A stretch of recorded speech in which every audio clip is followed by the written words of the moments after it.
So, hello and good morning.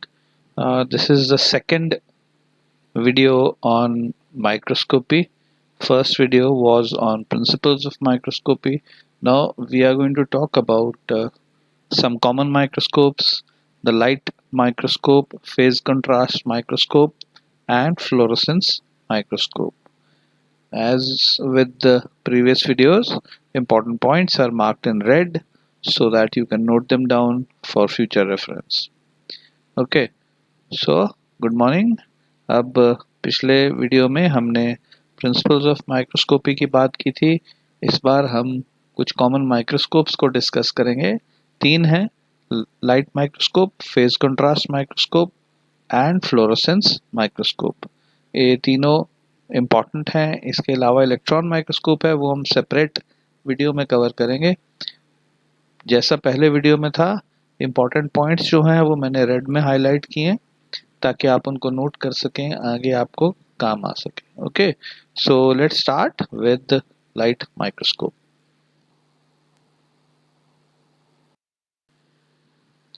Okay, तो just as the name says, light microscope is an instrument which uses light as the radiation or the source for magnification and resolution. It was in 1590, the first simple microscope, probably with just two lenses, was constructed by Jensen, and Jensen then Robert Hooke slowly improved it, and ultimately it was Leeuwenhoek who developed a microscope with a good degree of magnification, 200 to 300 times.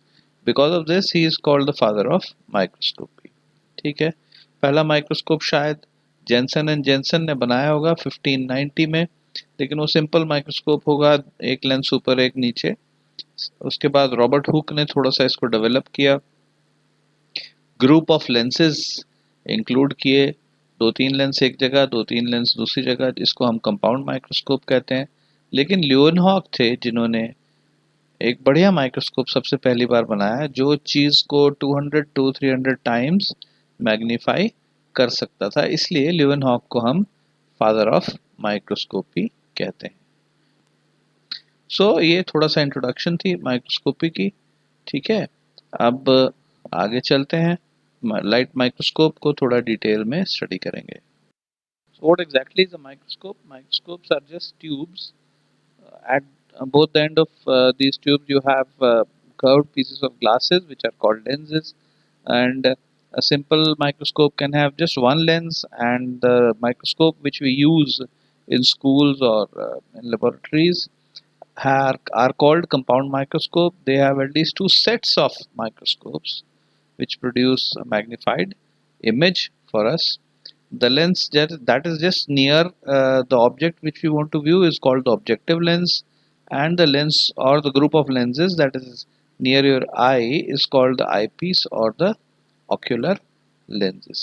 ठीक है, तो microscope क्या होता है? Microscope basically tube है जिसके दोनों तरफ एक कर्व्ड पीस ऑफ ग्लास, एक कर्व्ड टुकड़ा ग्लास का लगा हुआ है जिसको हम लेंस कहते हैं। ये माइक्रोस्कोप एक लेंस का बना भी हो सकता है, दो लेंस का बना भी हो सकता है, और ग्रुप ऑफ लेंसेज का बना हो सकता है, जैसे कि हमारे जो लैब में लेंसेज हैं और जो हम इवन लेबोरेटरीज में लेंसेज यूज करते हैं उसमें ग्रुप्स ऑफ लेंसेज होते हैं, इसलिए उनको हम कंपाउंड लेंसेज माइक्रोस्कोप कहते हैं। तो जो ये कंपाउंड माइक्रोस्कोप है इसमें एक ग्रुप ऑफ लेंसेज होता है जो जिसको हम देखना चाह रहे हैं, जिस ऑब्जेक्ट को देखना चाह रहे हैं उसके बिल्कुल पास होता है, उसको ऑब्जेक्टिव लेंसेज कहते हैं। और कुछ एक लेंसेज होते हैं जो हमारे आई के बिल्कुल पास होते हैं, उनको हम बोलते हैं आईपीस और ऑक्यूलर लेंसेज। जरूरी नहीं है कि दोनों तरफ एक एक लेंस हो, दोनों तरफ ग्रुप्स ऑफ लेंसेज होते हैं। All right, so this is an important diagram. On the left of your diagram you can see actual microscope and what it looks like when you go to a laboratory, school or wherever, and on the right side is the principle of how this microscope works. Okay, so if you start from the bottom, modern microscopes normally have lamps at the bottom. Older microscopes used to have a mirror which used to reflect light. Anyway, whatever is there, is it is a bulb or a natural light. This enters from the bottom of the microscope, where it is converted into a parallel beam of light by the condenser. Then it passes to the stage, where on top of the stage you have a glass piece on which the object you want to view is kept. So it will pass through this glass slide and pass through the object. If the object is transparent or translucent, it will pass through it. If it is opaque, then light will not pass through it. You will see something dark.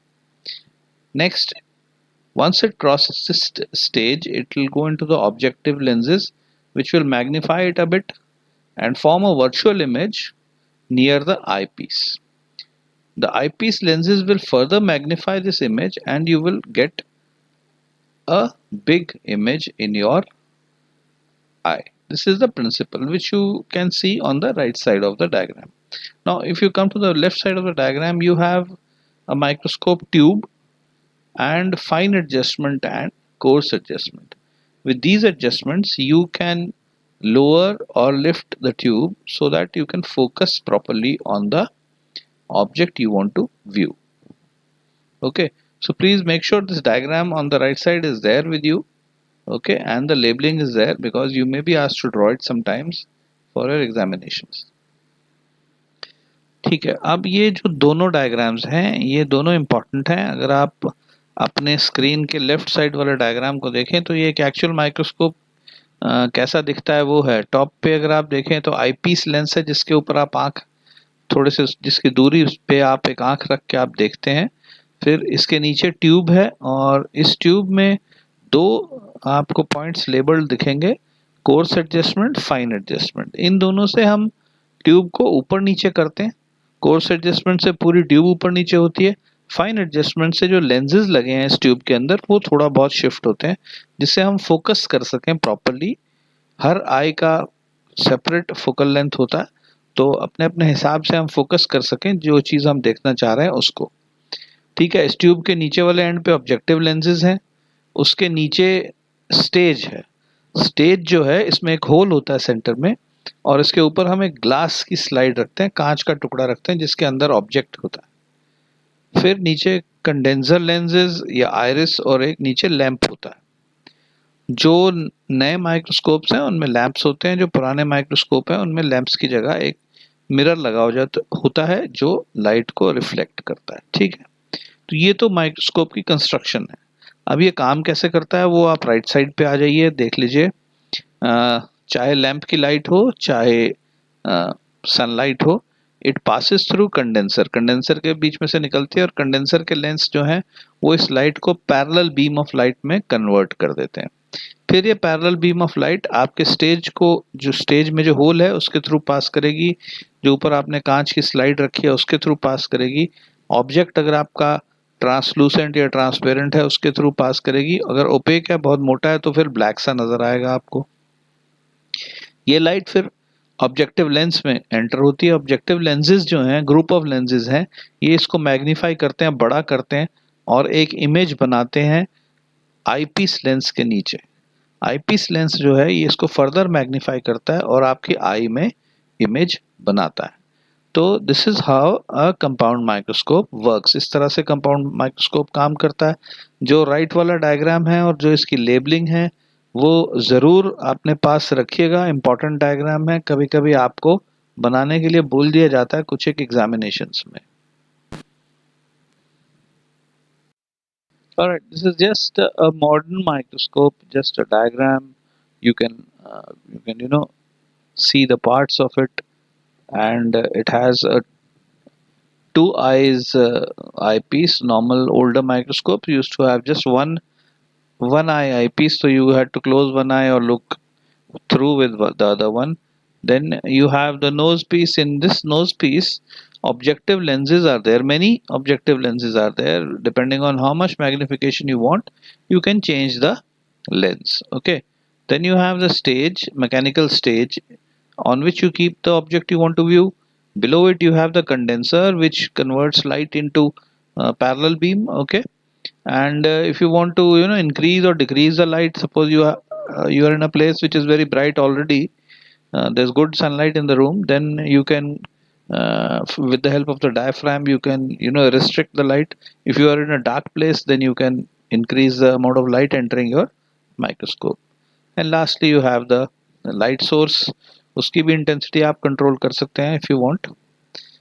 Okay, so this is a modern microscope. ठीक है, modern microscope है, देखिए bifocal है, इसमें आप दो आंखें ऊपर लगा के देख सकते हैं. पुराने माइक्रोस्कोप्स में एक ही आंख से देखना पड़ता था. ठीक है, फिर आप अगर एक्सक्यूज मी नीचे आएंगे तो नोज पीस है. इस नोज पीस में आप देखिए 1 2 3 4 हमें ऑब्जेक्टिव लेंसेज दिख रहे हैं. हर ऑब्जेक्टिव लेंस जो है इसकी मैग्निफिकेशन अलग अलग है ना, किसी की कम है किसी की ज्यादा है, तो डिपेंड करता है आप ऑब्जेक्ट कितने पे देखना चाहते हैं. तो इनको घुमा के आप जिस पे देखना चाहते हैं उस ऑब्जेक्टिव लेंस को सामने ला सकते हैं. फिर इसके नीचे है मैकेनिकल स्टेज, जिस पे आप ऑब्जेक्ट रखते हैं जो आपने देखना है. ठीक है, और फिर कंडेंसर है. कंडेंसर का काम वही है लाइट को पैरेलल बीम में बनाना. और उस कंडेंसर के नीचे एक डायफ्राम होता है. डायफ्राम से क्या कर सकते हैं हम, डायफ्राम से कितनी लाइट चाहिए, अगर आप किसी ऐसे कमरे में जिसमें बहुत रोशनी है तो आप डायफ्राम को कम करके लाइट अंदर एंटर जो कर रही है माइक्रोस्कोप में उसको कम कर सकते हैं. अगर आप डार्क से रूम में हैं तो डायफ्राम को खोल दीजिए, ज्यादा लाइट एंटर करेगी. इसके नीचे लाइट सोर्स है, बल्ब है. और पिछली साइड पे अगर आप देखें तो कोर्स एडजस्टमेंट और फाइन एडजस्टमेंट है, जिससे आप माइक्रोस्कोप को ट्यूब को थोड़ा ऊपर नीचे कर सकते हैं, अपने हिसाब से फोकस कर सकते हैं. This is a professional microscope, modern microscope. Now, these are some one line notes for the different parts of a microscope. Something not very important, but anyway, if you want to remember it, if you want to note it down, you can. Otherwise, these are things which you remember anyway when you actually handle the microscope. ये कुछ एक points हैं, कुछ एक terms हैं microscope में जो use होते हैं. तो अगर आप चाहें इनको नोट कर सकते हैं, बहुत इंपॉर्टेंट नहीं है. जब आप माइक्रोस्कोप को यूज करेंगे तो आपको ये चीज अपने आप याद हो जाएगी. ठीक है, बट क्योंकि कहीं कहीं पूछ लेते हैं फंक्शन, प्रैक्टिकल के वाइवा में ही पूछ लेंगे, तो थोड़ा सा ध्यान रखिएगा. Okay, some photographs taken of organisms through a light microscope. You can see on the top of this picture, you can see the bacteria are there which have been colored using a dye, and on the bottom you have an animal paramecium. These pictures are just to compare with other microscopes when as and when you study them, that how much magnification or what kind of an image do you see in a light microscope and what kind of image do you see in other microscopes. तो ये just दो photographs हैं microscope के through ली हुई. ऊपर वाली microscope में, ऊपर वाली फोटोग्राफ में सॉरी, बैक्टीरिया हैं जो कलर किया हुआ है, जिनको डाई से तभी आपको नजर आ रहे हैं, और नीचे पैरामीशियम है. तो ये सिर्फ आपको फोटोग्राफ्स इसलिए दिखा रहे हैं ताकि हम बाकी माइक्रोस्कोप्स जो पढ़ेंगे उसमें आप कंपेयर कर सकें कि लाइट माइक्रोस्कोप में कैसा दिखता है और फेज कंट्रास्ट या फ्लोरोसेंट या इलेक्ट्रॉन माइक्रोस्कोप में कैसा दिखता है. अदरवाइज कोई ऐसी खास ये इम्पोर्टेंट चीज नहीं है. So what exactly is a microscope? Microscopes are just tubes. At both the end of these tubes, you have curved pieces of glasses which are called lenses. And a simple microscope can have just one lens, and the microscope which we use in schools or in laboratories are called compound microscope. They have at least two sets of microscopes which produce a magnified image for us. The lens that is just near the object which we want to view is called the objective lens, and the lens or the group of lenses that is near your eye is called the eyepiece or the ocular lenses. ठीक है, तो microscope क्या होता है? Microscope basically tube है जिसके दोनों तरफ एक कर्व्ड पीस ऑफ ग्लास, एक कर्व्ड टुकड़ा ग्लास का लगा हुआ है, जिसको हम लेंस कहते हैं. ये माइक्रोस्कोप एक लेंस का बना भी हो सकता है, दो लेंस का बना भी हो सकता है, और ग्रुप ऑफ लेंसेज का बना हो सकता है. जैसे कि हमारे जो लैब में लेंसेज हैं और जो हम इवन लेबोरेटरीज में लेंसेज यूज करते हैं उसमें ग्रुप्स ऑफ लेंसेज होते हैं, इसलिए उनको हम कंपाउंड लेंसेज माइक्रोस्कोप कहते हैं। तो जो ये कंपाउंड माइक्रोस्कोप है इसमें एक ग्रुप ऑफ लेंसेज होता है जो जिसको हम देखना चाह रहे हैं, जिस ऑब्जेक्ट को देखना चाह रहे हैं उसके बिल्कुल पास होता है, उसको ऑब्जेक्टिव लेंसेज कहते हैं। और कुछ एक लेंसेज होते हैं जो हमारे आई के बिल्कुल पास होते हैं, उनको हम बोलते हैं आईपीस और ऑक्यूलर लेंसेज। जरूरी नहीं है कि दोनों तरफ एक एक लेंस हो, दोनों तरफ ग्रुप्स ऑफ लेंसेज होते हैं।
The second microscope which we are going to discuss is the phase contrast microscope. You know, as the name is showing us that the light here is broken up or split into two different phases, so that partly your microscope is getting light after the image, sorry, is getting light after some time, and some of the light is passing immediately through it. This was invented by Zernik, and as it is visible in your third point, the condenser lens splits the light beam and throws the light rays slightly out of phase. So two different speeds or two different time of reaching the objective of the light beam will be there. The separated beams then pass through the specimens. Okay, there will be a difference in brightness of both the rays. One will partially be blocked, one group will be partially be blocked, the other group will be going straight on. So somewhere you'll get a dark spot, somewhere you'll get a bright spot. Okay, in fact it has two condensers to split the light, so that some of the light reaches your eye very quickly, and the other one reaches at a very micro level, small gap. Okay, so this forms patterns on the screen. अच्छा, face contrast microscope है, ये jerkin ने बनाया था। और इसमें क्या है, इसमें जो नीचे कंडेंसर लेंस होता है वो लाइट की बीम को दो में डिवाइड कर देता है। एक बीम ऑफ लाइट है जो बिल्कुल सीधा चली जाती है और इमीडिएटली ऑब्जेक्ट के थ्रू पास करके हमारे आईज तक पहुंच जाती है। दूसरी बीम जो है उसको थोड़ी देर के लिए ब्लॉक कर लेता है और वो हल्का सा लेट पहुंचती है। बल्कि दो ऐसे कंडेंसर होते हैं, ठीक है। इनसे क्या होता है, लाइट आगे पीछे पहुंच रही है तो कहीं पे डार्क स्पॉट बन रहा है, कहीं पे ब्राइट स्पॉट बन रहा है स्क्रीन पे। ये फेज कंट्रास्ट का प्रिंसिपल है। So on the right side you have a line diagram of the phase contrast uh, microscope. Light is coming through the two one it is just passing through a condenser, and then passing through the stage, then it is passing through the objective, okay, which shifts the light slightly and then passing through the specimen. So there are two filters. One is this filter ring, gray filter ring. One is the objective filter that shifts the light phase, and then it passes through the specimen condenser and then into the eye. तो ये एक phase contrast microscope का diagram है जिसमें ये दिखाया जा रहा है कि इसके अंदर कंडेंसर जो है वो किस तरह से लाइट को अलग अलग ग्रुप्स में तोड़ देते हैं, और इसकी वजह से जो आप अगर राइट साइड पे बिल्कुल टॉप पे देखेंगे कंडेंसर एनुलस जहाँ लिखा है, एक सर्कल सा बनाया हुआ है, इसमें देखिए बीच में ओपेक है, साइडों पे कट दिया हुआ है, तो जो साइडों से लाइट जा रही है वो तो एकदम से पहुंच जाएगी और जो बीच में लाइट है वो नहीं पहुंच पाएगी। इसके नीचे वाला जो रिंग है उसमें देखिएगा, उसमें भी हल्का सा होल ही है लाइट को जाने के लिए। तो इस तरह से तीन फिल्टर्स के थ्रू लाइट पास करके जब ऊपर पहुंचेगी तो कहीं पे डार्क, कहीं पे ब्राइट पैटर्न बनेगा फेज कंट्रास्ट माइक्रोस्कोप में जब आप इसको आई के थ्रू देखेंगे। Alright, so this is a detailed line diagram of how a phase contrast microscope works. You see, at the bottom of the picture there is a source of light. Light comes out from there, and part of it is blocked, part of it is allowed to go through the annular diaphragm. Then there are condenser lenses which focus it on the specimen. After passing through the specimen, uh, because of this annular diaphragm, there is a difference in the you know refractive index of the light, and part of it in black dots is going straight through, while part of it is being refracted to the objective lens. Then there's a diffraction plate which further uh, causes a difference in their phase. They pass through this diffraction plate, the two streams of light, one is the dotted one and one is the line one. They pass through this diffraction plate, some more difference is created in their phase, and then they go through the ocular lens where it is focused on the eye. So the eye gets one group of light which is going directly, the dotted one, which is not being held up or stopped by refraction, it is going directly, and the other group of light which due to its difference in phase is getting blocked a bit by the refractive index of the lenses. तो ये थोड़ा सा better diagram है थोड़ा समझने के लिए कि फेज कंट्रास्ट माइक्रोस्कोप किस तरह से काम करता है। ये डायग्राम आप बना के रख सकते हैं एग्जाम में, ये पिछले वाले से ये आसानी से बन जाएगा आपको। तो इसमें अगर आप नीचे से देखें, लाइट सोर्स ऑफ लाइट से निकलती है, एनुलर डायफ्राम है जिसमें कुछ एरिया ओपेक है जो लाइट को रोक लेगा, कुछ एक एरिया जाने देगा। कंडेंसर लेंस इस लाइट को फोकस करेगा स्पेसिमेन से, लेकिन क्योंकि कुछ एक लाइट हल्की सी ब्लॉक होके पहुंच रही है, कुछ एक लाइट डायरेक्टली पहुंच रही है, तो आप देखिएगा एक ब्लैक डॉट्स की लाइट की लाइन है जो सीधा सीधा ही जा रही है, और एक एरोज वाली लाइन है जो थोड़ा सा रिफ्रैक्ट हो गई है, जो थोड़ा सा एंगल पे चली गई है। तो ये जो एंगल पे जाने वाली लाइट है ये कंपैरेटिवली ब्लैक डॉट्स वाली लाइट से थोड़ा सा देर से पहुंचेगी आई में, और इसकी वजह से एक डार्क और लाइट पैटर्न बन जाएगा हमारे आई में जो हम इमेज देख रहे हैं उसके लिए। ये जो डिफ्रैक्शन प्लेट बीच में है ये और भी ज़्यादा इस फेज डिफरेंस को, लाइट के टाइमिंग को और भी ज़्यादा इंक्रीज करेगी कि ब्लैक डॉट्स वाली लाइट जल्दी पहुंच जाए और ये जो एंगल पे जाके रिफ्रैक्ट होके लाइट पहुंच रही है ये हल्का सा देरी से पहुंचे, डिफरेंट फेजेस हो जाए, राइट। तो ये वर्किंग है फेज कंट्रास्ट माइक्रोस्कोप की।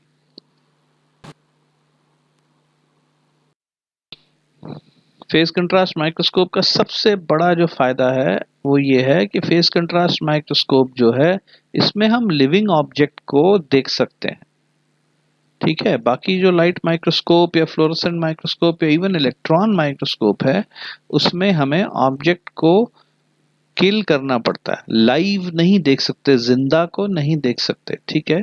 ये सबसे बड़ा एडवांटेज है फेज कंट्रास्ट माइक्रोस्कोप का। इसके अलावा इसमें हम जो बड़े साइज के मॉलिक्यूल्स हैं, स्टार्च है, प्रोटीन है, जो खासकर पानी में सॉल्युबल नहीं है, वो साइटोप्लाज्म में कहाँ कहाँ पड़े हैं वो हमें दिख जाता है. Phase contrast microscope is a very useful technique. The biggest use of this technique is that you can study living objects, keep it in a petri dish or keep it in some glass container and study it directly under the phase contrast microscope. Okay. In other microscopes, including electron and fluorescent and light microscopes, you have to, you know, cut up your specimen into a small section, kill it, and then study. Here you can directly keep your specimen on the stage and study it using the dark and light patterns of light that is coming through the phase contrast.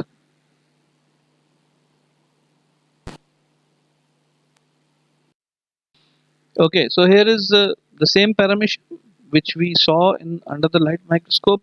Now here is the same parameter under a phase contrast microscope on the left of your screen, and you will see because of these light and dark patterns, you can identify the two macro and micro nuclei that you have in this organism. You can't see this in a light microscope, but in a phase contrast microscope, it is very clear. And similarly, when you have very small bacteria or bacterial spores, in fact, so if you take a small drop of water and you place it under a dirty water probably, and you place it under the phase contrast microscope, you will see bacterial spores. Otherwise, under a light microscope, you may not be able to see these spores. तो face contrast microscope का फायदा देखिए, आपको दो image दिख रही हैं. Left side पे आप देख रहे हैं वही पैरामीशियम है जो हमने पहले देखा था. अब इसमें देखिए डार्क और लाइट पैटर्न बन रहे हैं, जिससे हम ये आइडेंटिफाई कर पा रहे हैं कि इसमें दो न्यूक्लियाई हैं. एक मैक्रो न्यूक्लियस है, एक माइक्रो न्यूक्लियस है. ये हमें लाइट माइक्रोस्कोप में नहीं दिखता है. ठीक है, मैक्रो न्यूक्लियस जो है वो उसने लाइट ब्लॉक कर ली, माइक्रो न्यूक्लियस ने थोड़ी सी कम ब्लॉक की. तो इस वजह से हमें इसमें ये चीजें दिख रही हैं. इसी तरह से लेफ्ट साइड पे, सॉरी राइट साइड पे जो नीचे स्लाइड है उसमें बैक्टीरियल स्पोर्स हैं. बैक्टीरिया नहीं, बैक्टीरिया के स्पोर्स जो और भी छोटे होते हैं, वो हमें क्यों दिख रहे हैं? क्योंकि डार्क और लाइट फेजेस या डार्क और लाइट एरियाज हैं हमारी स्लाइड में. कुछ एरिया डार्क है, कुछ एरिया लाइट है. तो उस जो कंट्रास्ट बनता है उसमें हमें ये स्पोर्स दिख रहे हैं.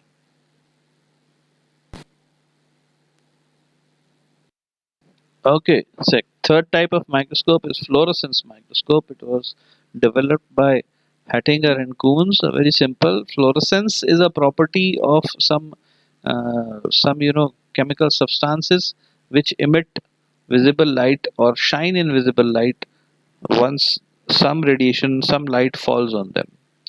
Okay, so there are certain compounds which naturally occur, which if illuminated will emit longer radiation lights than the emitting light. Or you have certain chemicals which can be coated on objects so that they can emit light when when they are shown visible light. So this property of chemicals is used in fluorescence microscopes. Fluorescence microscopes use light of very high intensity, which excites the chemicals in some compounds, and they emit light after this light has been shown.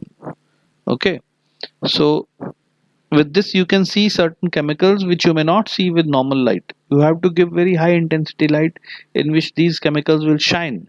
For example, chlorophyll. Chlorophyll is an autofluorescent compound.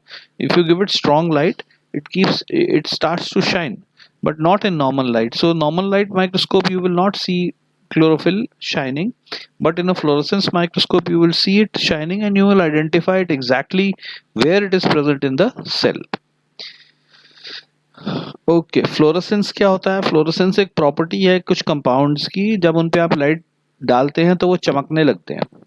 आपने road side पे लगे हुए देखे होंगे, stickers से लगे होते हैं रोड के सेंटर में या रोड की साइड में. जब इन पे गाड़ी की लाइट पड़ती है तो ये चमकते हैं. This is called fluorescence.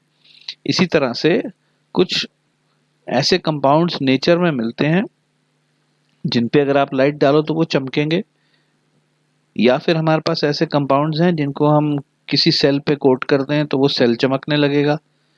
इसके लिए लेकिन ज़रूरी ये है कि जो हम उस पर लाइट डाल रहे हैं वो बहुत स्ट्रॉन्ग लाइट हो। आपकी गाड़ी की हेडलाइट काफ़ी स्ट्रॉन्ग होती है, अगर आप सिर्फ टॉर्च मारेंगे तो फिर वो चमकेगा नहीं। तो फ्लोरेसेंस माइक्रोस्कोप में लाइट बहुत हाई इंटेंसिटी की डाली जाती है, जिससे वो चीज़ चमकने लग पड़ती है, शाइन करने लग पड़ती है, जिसमें फ्लोरेसेंस हो या जिसके ऊपर आपने फ्लोरेसेंट केमिकल डाला हो। Fluorescent microscope uses a powerful mercury lamp for its light source, and when this powerful light is shown on the object, it starts to shine uh, if it has a fluorescent compound in it, or if it is coated with a fluorescent compound. There is a condenser which is called a dark field condenser, which is dark in the center, light passes only from the sides. There are three such filters, okay, which help us see better. Normally we coat any specimen which we want to see under the fluorescent microscope with special dyes. Auramine, O, acridine orange and fluorescent are such dyes used to even give color to DNA and chromosomes, so that you can see the chromosomes clearly inside your slide, right? Acridine orange, I think, is the one that is used for giving fluorescence to DNA.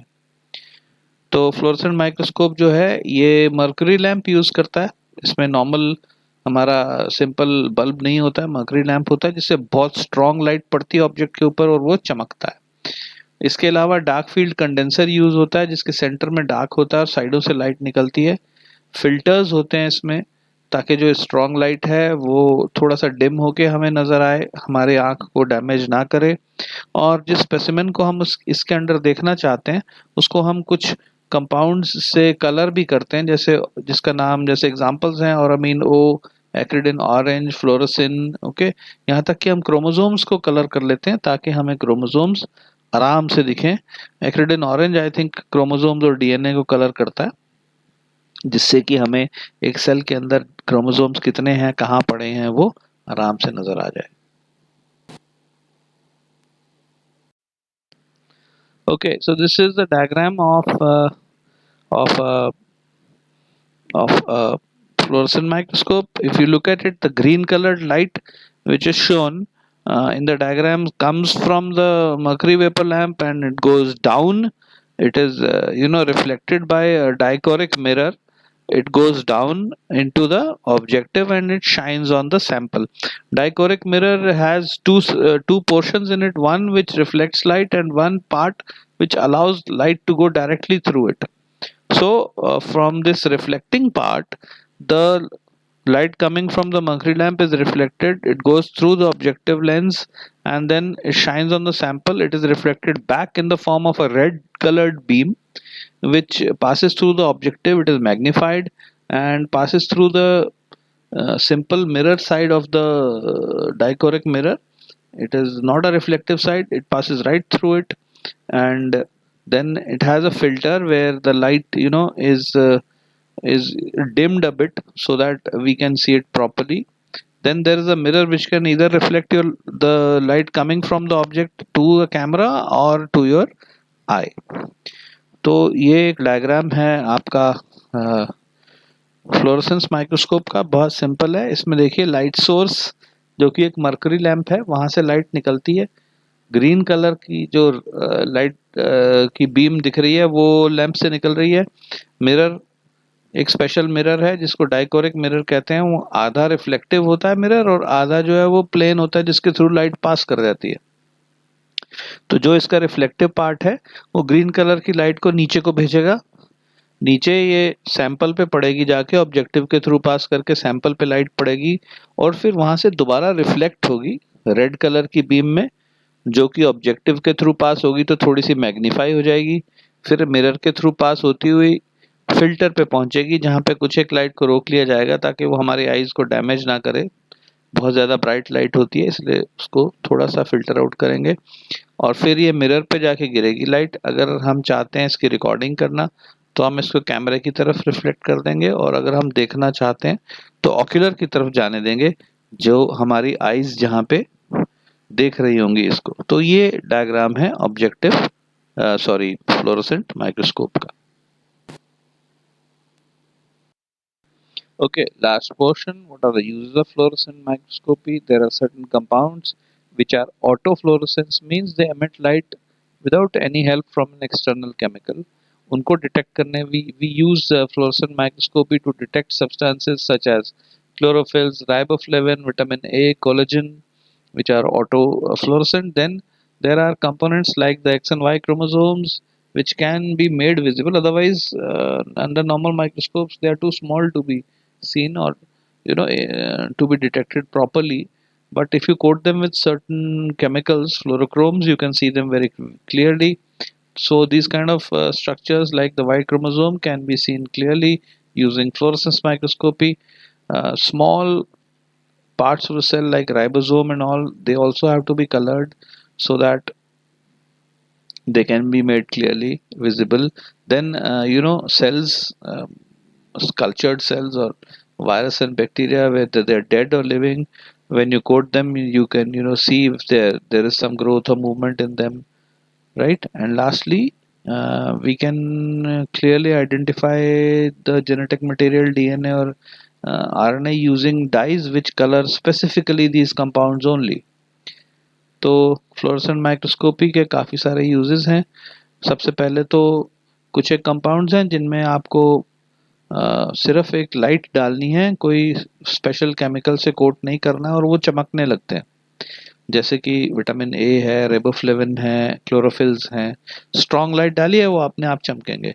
तो इनको पहचानने के लिए कहाँ पे हैं cell में, वो हम फ्लोरेसेंस माइक्रोस्कोपी यूज करते हैं। फिर कुछ एक बहुत छोटी छोटी चीज़ें हैं जो शायद हम नॉर्मल माइक्रोस्कोप में मिस करते हैं, जैसे सेल्लोज है, वाई क्रोमोसोम है जो कि बहुत छोटा होता है। तो इनको जब हम कोट कर देते हैं फ्लोरेसेंट डाई से तो ये चमकने लगते हैं, तो हमें अपने आप अटेंशन हमारी इनकी तरफ जाती है और हम इनको देख सकते हैं। इसी तरह से सेल के जो पार्ट्स हैं जो बहुत छोटे छोटे हैं, राइबोसोम्स वगैरह, उनको भी अगर आप कलर करेंगे तो आप देख पाएंगे, अदरवाइज आप मिस कर जाएंगे, इतने छोटे होते हैं। अब आपने मान लीजिए सेल्स को कल्चर किया या बैक्टीरिया उगाए, आप देखना चाहते हैं जिंदा है या नहीं, तो डाई से कोट कीजिएगा, थोड़ी देर इनको देखते रहिए, अगर हिलते डुलते हैं या ग्रोथ होती है कुछ तो फिर ये जिंदा है, अदरवाइज दे आर डेड।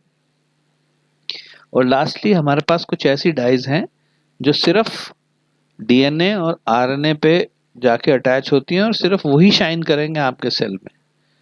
तो आपके सेल के अंदर जेनेटिक मटेरियल कितना है, कहाँ है, डीएनए कितना है, कहाँ कहाँ प्रेजेंट है, आरएनए कहाँ है, कहाँ कहाँ प्रेजेंट है, प्लाज्मिड है नहीं है, ये सब पता लगाने के लिए हम फ्लोरोसेंट माइक्रोस्कोपी यूज करते हैं। Okay, so this was a brief video on fluorescent microscopy, phase contrast microscopy and light microscopy.